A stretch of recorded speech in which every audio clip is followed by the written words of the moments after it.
suppose you could call attendance first, but I could. that might take a long time, so let's just go ahead. All right. All right. We good?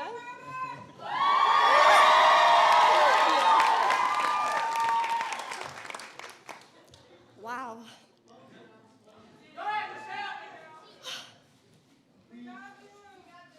I am honored to be named the National Teacher of the Year and to be joined by amazing educators standing with me today.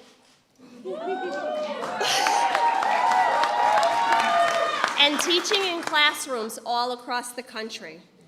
Thank you to my family for joining me here today. The Connecticut delegation, the Waterbury Public School District, and especially my John F. Kennedy High School family back home. Thank you to President Obama, Secretary King, for hosting us this afternoon and for your unwavering commitment to public education. And thank you to my mother. Yeah, Mom. Moms are important. Who is amazing and loved me dearly. Like every teacher, I started as a student. And like many students around the country, I know what it feels like to have a dream and to exist in an environment where nothing is expected to thrive. Schools where nothing is said or done to nurture or support a dream. I know what it feels like to struggle to find sunlight and constantly be met with concrete barriers. I see myself in every one of those students, and I carry my own experiences as a reminder that as a teacher, I have to be better.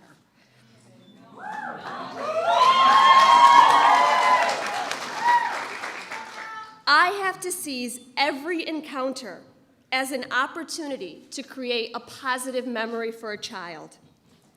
I remember vividly the teachers who created those memories for me and encouraged me to challenge myself. I remember vividly the adults in my community that inspired me to give back to others. That is what teaching is about: the passion, the commitment, the joy, the stories.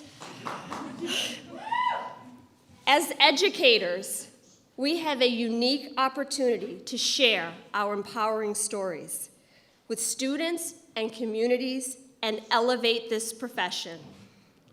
We are at a critical juncture. Many states are facing challenges attracting and retaining teachers, especially minority teachers.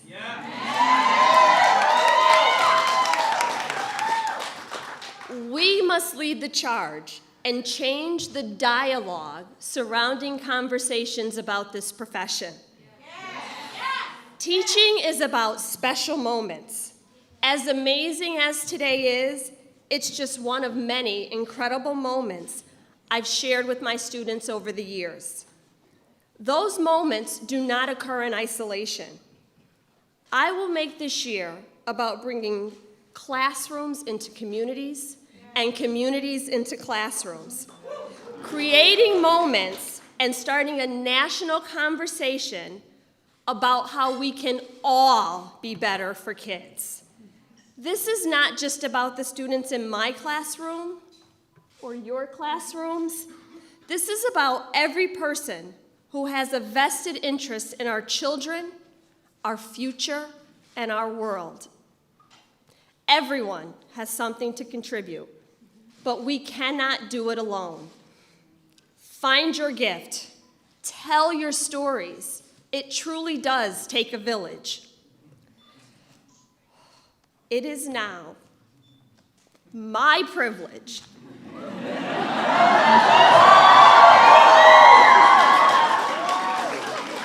I'm sorry, don't kick me out.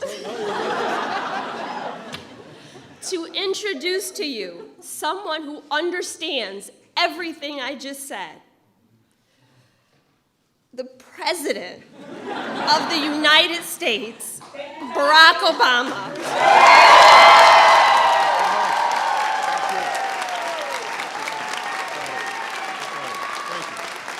Thank you, everybody. Thank you. Thank you. Johanna, welcome to the White House. And thank you, Johanna, for that wonderful introduction. Everybody, please give the National Teacher of the Year a big round of applause.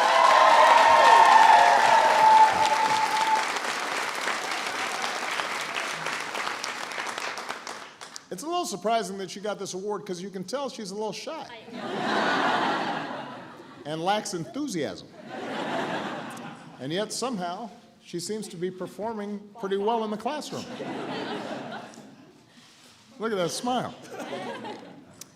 So, for 7 years, I've stood in the White House with America's finest public servants and private sector innovators and our best advocates and our best athletes and our best artists.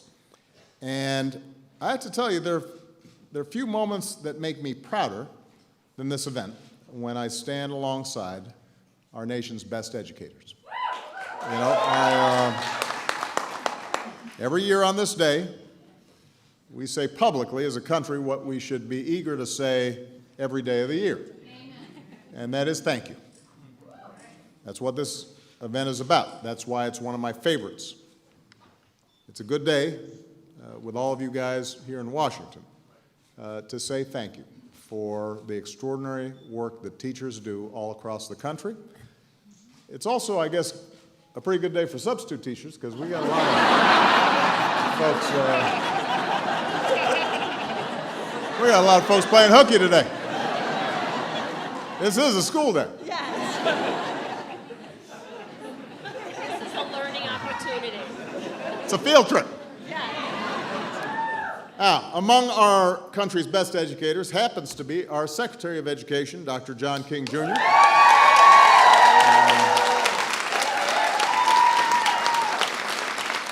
John is someone who, like Johanna, found refuge in school as a youngster. And he found role models in the classroom at a time when he needed them most. And that experience instilled in him the empathy that makes him such a powerful voice for students and for teachers and for principals and superintendents and educators all across the country. I also want to acknowledge Johanna's senator from Connecticut, Chris Murphy. He's around here somewhere. There he is. He's proud of you, too. I want to welcome her fellow Teachers of the Year from all 50 states, D.C., and our territories.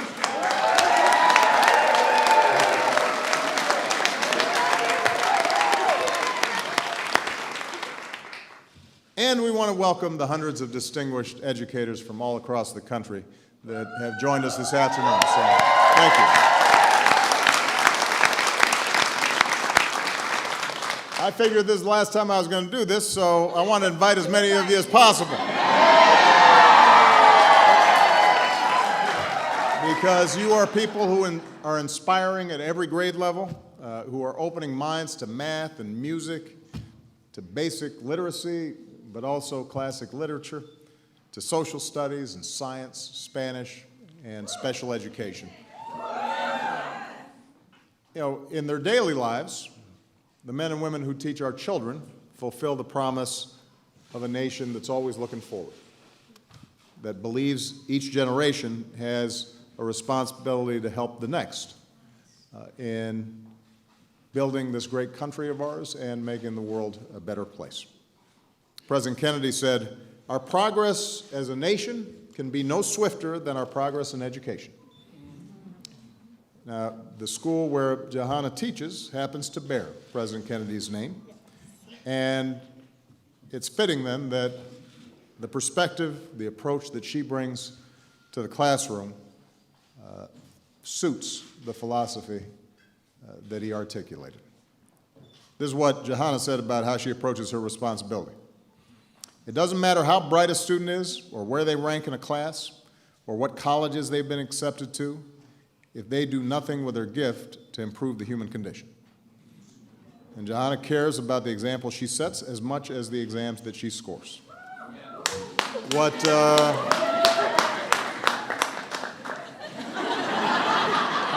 you just need to settle down. This is what makes her a great teacher. You can't be great if you're not enthusiastic. You got to love what you do, and she loves what she does. And what's remarkable about Johanna's natural talent in the classroom is that when she was growing up in Waterbury, Connecticut, being a teacher was the furthest thing from her mind. In fact, there were times where she didn't even want to be a student. No one in Johanna's family had gone to college. No one at home particularly encouraged education. She lived in a community full of poverty and violence, high crime, and low expectations, and drugs were more accessible than degrees. As a teenager, Johanna became pregnant and wanted to drop out of school. But her teachers saw something. They saw something in her. And they gave her an even greater challenge, and that was to dream bigger and to imagine a better life. And they made her believe she was college material and that she had the special gift to improve not only her own condition, but those around her. And today, Johanna's principal at Kennedy High says she gets through to her students precisely because she remembers what it's like to be one of them. And she doesn't forget that everyone in her class brings their own different and sometimes difficult circumstances, and she meets them where they are. And she sees a grace in them, and she sees a possibility in them. And because she sees it, they start seeing it. And that's what makes Johanna more than a teacher. She's a counselor and a confidant. It's how a woman who became a teenage mom is now a mentor to high schoolers in the same city where she grew up. And meanwhile, outside of the classroom, Johanna's been a leader in the after-school theater program. She put together a teen idol singing show. She won the school's Dancing with the Stars competition. I wish I had met you before I started tangoing in Argentina. Could have given me some tips. This is something that I think is particularly remarkable. Johanna inspires her students to give back. I think she understands that actually sometimes the less you have, the more valuable it is to see yourself giving, because that shows you the power and the influence that you can bring to bear on the world around you. One year she had been assigned to a group that seemed unmotivated, so she found out what was distracting them. 7 students in one class had recently lost a parent to cancer. So she organized a Relay for Life team through the American Cancer Society, and it became an annual event. Last year, when Johanna went online to register her team, she noticed not 1, not 2, but 14 teams led by former students had already signed up. She organized her students to walk for autism, to feed the homeless, to donate clothes, to clean neighborhoods, and even to register voters. And so it takes a unique leader to get students who don't have a lot to give of themselves, but because Johanna understood those kids, she knew not to set low expectations, but to set high ones, and to say to them, you can make a difference. And that's the kind of leader our Teacher of the Year is. She knows that if students learn their worth, then the class rank and the college acceptances and the exam scores will follow. Now, if there's one thing Johanna wishes she had in school, it was more teachers who looked like her, as she already mentioned. And so she wrote and won a state grant to inspire more students to become teachers, but especially to recruit more Black and Latino teachers in her district. And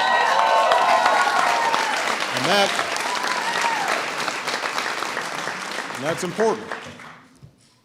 Now, not one of the teachers standing behind me or in front of our children's classrooms choose this profession because they were promised a big payday or a short workday. Although y'all do need to be paid better. That I believe. But the main reason teachers do what they do is because they love kids. They love our kids. And yes, we should pay teachers more because what they do is invaluable and essential. And the teachers here, though, will tell you that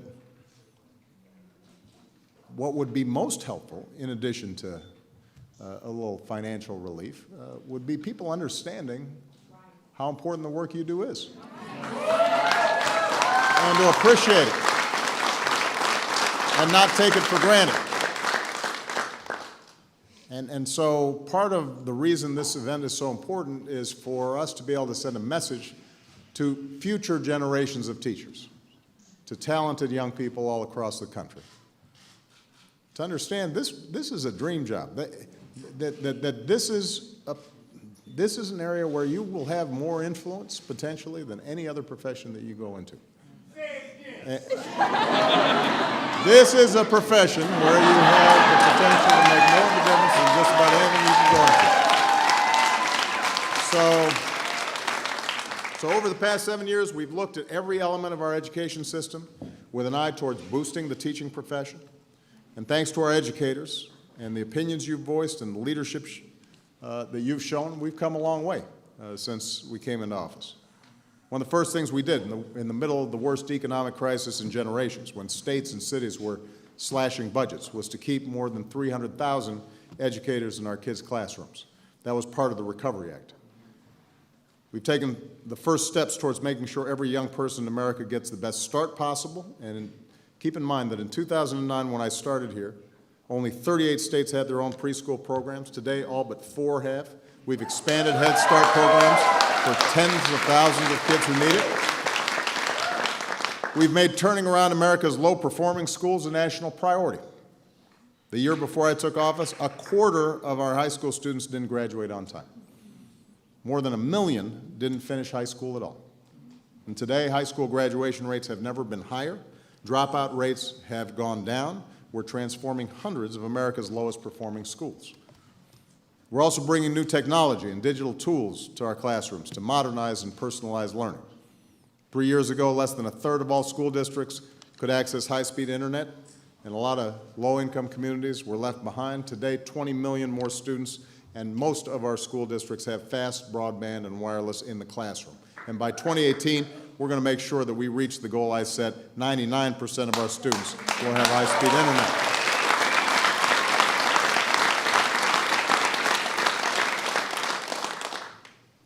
We're making remarkable progress towards my pledge to train 100,000 STEM teachers by 2021, thanks to the great work of 10,000 K and 10, which, with new commitments to prepare 70,000 more teachers, I want to just announce today, this is a goal that we are going to achieve on time. We're on our way. And we unleashed a race to the top, convincing every state to raise its standards so students are prepared for success in college and future careers. And we listened to parents who wanted subjects like computer science taught in our schools. And we listened to teachers who've shown why cookie-cutter solutions don't always work. We're empowering states and communities to set their own standards for progress with accountability. And because nobody thinks our students need to spend more time filling in bubbles on standardized tests, we're starting to give educators like those behind me the flexibility to spend more time teaching creatively than they're spending teaching to a test.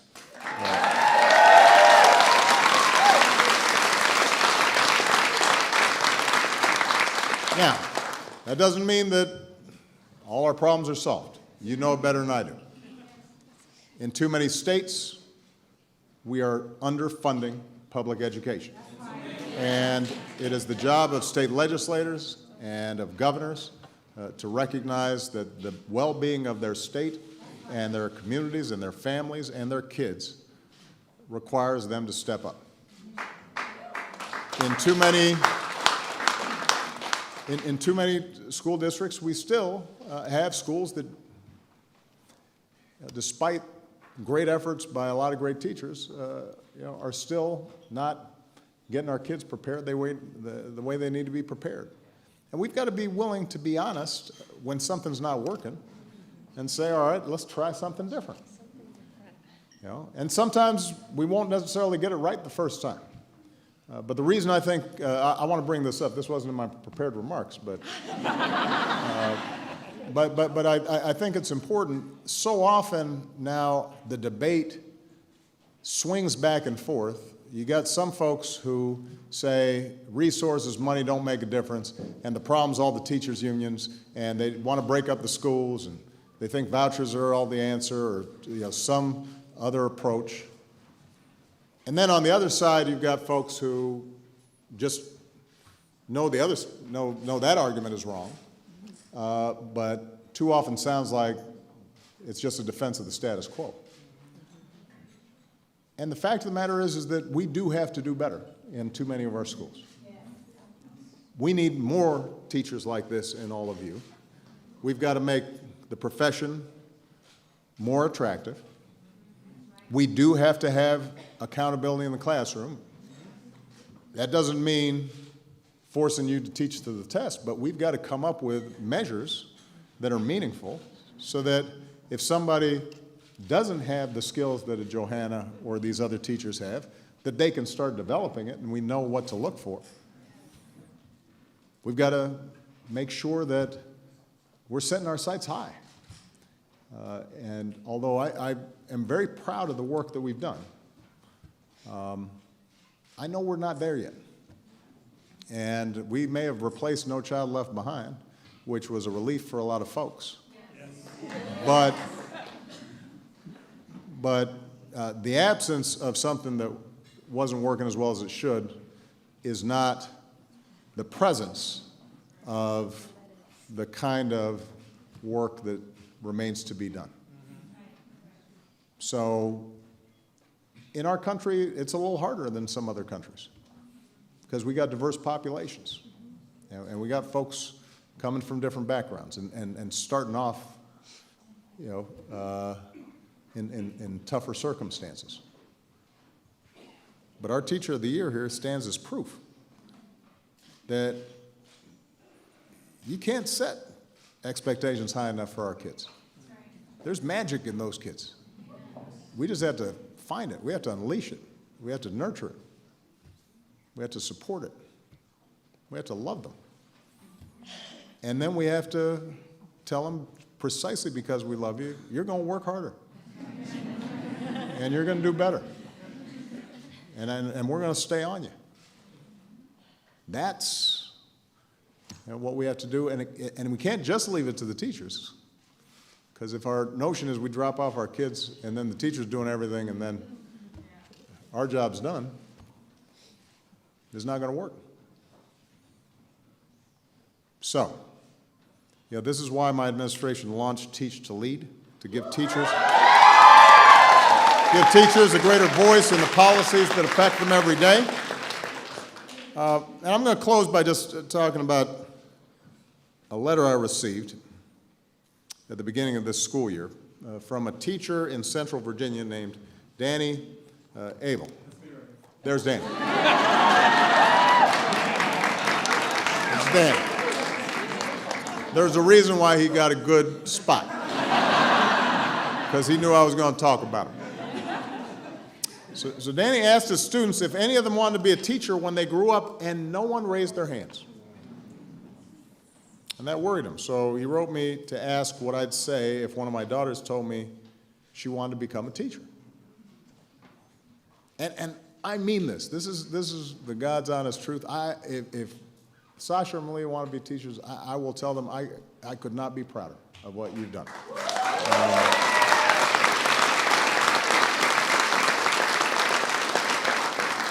And I tell them to be the kind of teachers who don't just show our students how to get the correct answer, but how to be curious about the world and how to care for the people around her and how to analyze facts and evidence and how to tell stories and how to believe in their ability to shape their own destiny. In other words, I tell them to be like Johanna and to be like each of the educators behind us here today and the kinds of teachers that we see in classrooms in every state and every territory and the District of Columbia. I'm so proud of all of you for the high standards you set for your students, for your fellow teachers. Thank you for making our nation stronger. And now, Johanna, please join me to accept this award from America's Educators, the Crystal Apple, as the National Teacher of the Year.